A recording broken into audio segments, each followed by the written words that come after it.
The final year of World War II, when Germany was already bleeding on every front, a strange battle unfolded that would shock military historians forever. This was not a battle of massive armies, roaring air fleets, or endless artillery barrages. This was the story of 2,000 elite German paratroopers facing only 15 Allied tanks and choosing surrender. These were not ordinary soldiers, they were false term J-currency Germany's elite airborne troops, trained to fight surrounded, outnumbered, and without mercy. Men who had jumped from the skies over Greece, Russia, and Italy. Men who were taught that surrender was worse than death. And yet, they surrendered. The question is not how they lost, the question is why they stopped fighting at all. The answer lies in fear, technology, isolation, and the terrifying psychology of modern war. The year was 1944. Western Europe was burning as Allied forces pushed relentlessly after the success of D-Day. German lines were collapsing, cities were falling, and Hitler's orders were becoming increasingly detached from reality. One such order was simple and absolute: hold the fortress. No retreat, no surrender. The fortress was a heavily defended position, designed to delay the Allied advance at any cost. Inside it were nearly 2,000 German paratroopers, armed with machine guns, anti-tank weapons, mortars, and fortified concrete defenses. They believed they could hold for weeks. They believed help would come. They believed the enemy would bleed first. They were wrong. On the Allied side, the mission looked almost absurd. A small armored detachment of just 15 tanks was ordered to approach the German stronghold. No massive infantry assault, no carpet bombing, no endless artillery preparation, just tanks. But these were not ordinary tanks. They were known as Hobart's Funnies, specialized armored vehicles designed for one purpose only: to destroy the illusion of safety. These tanks could crush obstacles, cross trenches, clear mines, and tear through defenses that traditional weapons could not. Flamethrowers replaced machine guns. Spinning chains detonated mines before soldiers could step on them. Bridges unfolded from steel hulls. Concrete bunkers that once laughed at artillery now melted under close-range fire. For the German defenders watching from inside the fortress, it was like witnessing machines built specifically to hunt them. At first, the Germans did what they were trained to do. They opened fire. Anti-tank guns roared. Machine guns rattled. Smoke filled the battlefield. But something felt wrong. The tanks did not stop. Shells bounced. Obstacles vanished. Minefields exploded harmlessly in front of the advancing armor. The fortress, once believed to be untouchable, was being peeled open layer by layer. Hours passed, then days. No reinforcements arrived. No supplies came. Radio messages went unanswered. The German paratroopers realized the truth no one wanted to say aloud. They were alone. Morale began to crack, not because they lacked courage but because courage could not stop what was coming. The tanks moved closer. Flamethrowers turned firing ports into furnaces. Concrete turned black. The air became unbreathable. The defenders were not being defeated by numbers. They were being defeated by inevitability. Every hour the tanks advanced, the message became clearer. There is no escape. There is no relief. There is no victory. Inside the fortress, officers faced an impossible decision. Hitler's orders demanded death. Reality demanded survival. To continue fighting meant annihilation. To surrender meant disgrace but life. These men were not cowards. They were professionals. And professionals know when a battle has already been decided. The final straw came when the tanks reached point-blank range. No dramatic last stand. No heroic counterattack. Just silence. White flags appeared. Weapons were lowered. Helmets were removed. One by one, 2,000 elite soldiers walked out of their fortress. They surrendered to 15 tanks. The Allied crews were stunned. They expected resistance. They expected traps. They did not expect an army to simply a broken bar give up. This moment shattered the long-held myth of warfare, that numbers alone decide victory, that elite training guarantees endurance, that fortifications make soldiers safe. None of it mattered, because war is not just fought with bullets and steel, it is fought in the mind. The German paratroopers were not defeated by tanks, they were defeated by hopelessness, by isolation, by technology designed to remove every advantage they had, by the realization that dying would change nothing. History would remember this not as a failure of courage but as a lesson, that even the strongest soldiers will surrender when the future disappears.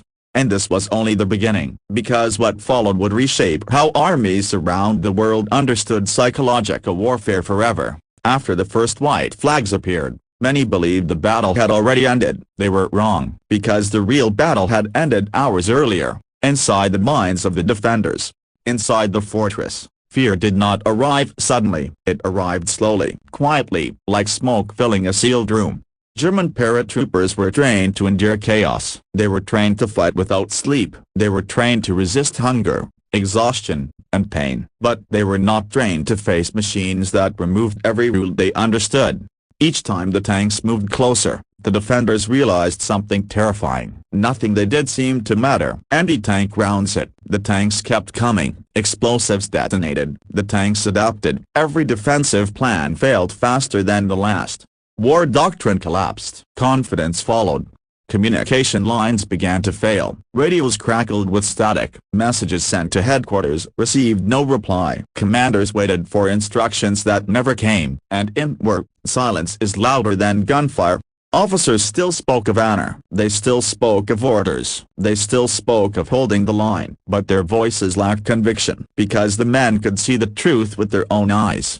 The tanks were not just weapons, they were messages. Each advancing meter said the same thing: you cannot stop this. The specialized tanks operated methodically. Mine-clearing vehicles erased defensive belts built over months. Flail tanks detonated explosives safely from a distance. Assault tanks rolled directly into kill zones without hesitation. Flamethrower tanks burned firing positions into useless cavities. There was no chaos in their movement, only precision, only patience, only certainty. For the German soldiers watching from inside bunkers, this was worse than a reckless assault. It meant the enemy was not desperate. It meant the enemy had time. And in war, time belongs to the victor. One by one, strong points fell. Not with explosions, not with dramatic charges, but with inevitability. Some defenders tried counterattacks. Small squads rushed forward with handheld weapons. Fear returned. Those who did brought back the same message: the tanks do not stop. Casualties mounted. Medical supplies ran low. Wounded men screamed in corridors filled with smoke and dust. Doctors worked without anesthesia. Water became scarce. Air became poison. The fortress was still standing, but the garrison was dying inside it. Morale is not lost when soldiers fear death. Morale is lost when soldiers believe death is meaningless. German paratroopers prided themselves on discipline, but discipline depends on purpose, and purpose had vanished. Rumors spread. All other positions have fallen. No relief is coming. We've been abandoned. No one knew which rumors were true. That made them all dangerous. Commanders faced the cruel paradox: if they ordered surrender, they would betray everything they were taught. If they ordered resistance, they would kill their own men for nothing.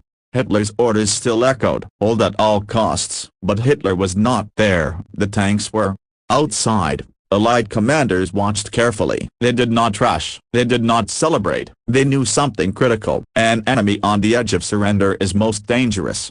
Instead of assaulting recklessly, they applied pressure slowly. Psychological pressure, the kind that breaks resolve without firing a shot. Loudspeakers broadcast messages. Leaflets were dropped. Promises of fair treatment. Proof of overwhelming force. Evidence that resistance was pointless. This was not mercy, it was strategy. The tanks moved again, closer, closer, until their engines could be heard echoing inside concrete walls, until their shadows crossed firing slits, until their presence became unavoidable. At that moment, many German soldiers understood something painful. They were no longer defending Germany, they were defending orders. And orders cannot bleed, soldiers can. The decision was not made in a single dramatic moment. It unfolded quietly. One officer lowered his weapon. Another followed. A third removed his helmet. Leadership cracked. Once that happens, resistance collapses instantly. White cloth appeared. At first, small, then unmistakable. The tanks stopped. Engines idled. Guns remained trained. No one fired. Slowly, cautiously, German soldiers emerged, hands raised, eyes hollow, faces exhausted. 2,000 elite paratroopers laid down their weapons, not because they were weak, but because they understood reality. The Allied tank crews watched in disbelief. They had prepared for battle. They had prepared for casualties. They had prepared for death. They had not prepared for this. This surrender sent shockwaves through military circles. It challenged everything armies believed about courage, training, and numbers. How could elite troops surrender to such a small force? The answer was simple: because modern war is not about how many men you have. It is about whether those men believe tomorrow exists. And for the defenders of that fortress, tomorrow was gone. But the story did not end with surrender, because the consequences of this moment would echo far beyond that battlefield. It would change how wars were planned, how fortresses were attacked, how soldiers were trained, and how commanders understood the human mind. And that lesson would come at a terrible cost. When the last German soldier walked out of the fortress, the battlefield fell silent. No victory cheers, no celebrations, only the sound of engines cooling. For the Allied tank crews, the scene felt unreal. They had not conquered an army, they had emptied it. 2,000 elite paratroopers now stood unarmed before 15 tanks, men who had once ruled the skies, men who had once been feared across Europe, now prisoners. Interrogations began almost immediately. Allied intelligence officers asked the same question again and again. Why did you surrender? The answers were never about fear of death, they were about certainty of futility. The prisoners spoke of isolation, of unanswered radios, of defenses that no longer worked, of machines that seemed immune to resistance. They described the tanks as unstoppable, not because they were invincible, but because they removed every option. This information spread quickly through Allied command. What happened here was not an accident, it was a demonstration. For the first time, military planners fully understood something critical. A fortified position does not fall when walls collapse, it falls when belief collapses. The surrender became a case study, studied by generals, analyzed by engineers, debated by historians. It proved that specialized armor could defeat numbers without massive bloodshed, that psychological pressure could replace brute force, that fear, when applied precisely, could end battles without annihilation. Across Europe, commanders took notice. Fortresses once considered untouchable were now questioned. Defensive doctrine began to change.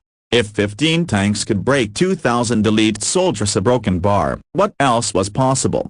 For Germany, the event was devastating. It shattered the myth of invincible elite formations. It exposed the emptiness of fight to the last man orders. It revealed the cost of leadership disconnected from reality. For the soldiers who surrendered, survival came with shame. Many believed they would never be forgiven. Some feared punishment, others feared history. But history judged them differently. They were not remembered as cowards. They were remembered as men who faced the truth of modern war. Meanwhile, the tanks that forced the surrender were quietly reassigned. No parades, no medals, just more missions. Because war does not pause to admire lessons, it demands they be used. In the final months of World War II, similar tactics were repeated. Fortresses fell faster, casualties dropped, psychological warfare became standard doctrine. The age of blind resistance was ending, the age of calculated pressure had begun. This surrender also revealed something darker, that technology could make killing unnecessary, a broken bar, by making resistance meaningless. And that raised terrifying questions. If morale can be engineered a broken bar, if fear can be designed a broken bar, if surrender can be forced without badly broken bar, then what does courage even mean? Decades later, modern armies still study this moment, not for its weapons, but for its human truth. Soldiers fight for many reasons: duty, brotherhood, belief. But when belief dies as a broken bar, even the best soldiers stop fighting. 2,000 elite paratroopers did not lose to 15 tanks. They lost to the realization that they had already lost. This was not a defeat, it was a conclusion. A conclusion written not with bullets, a broken bar, but with inevitability. And that is why this story matters, because it reminds us that wars are not decided by strength alone. They are decided by whether humans believe their struggle still has meaning. On that battlefield, meaning vanished, and an army laid down its weapons. Not with screams, not with explosions, but with silence.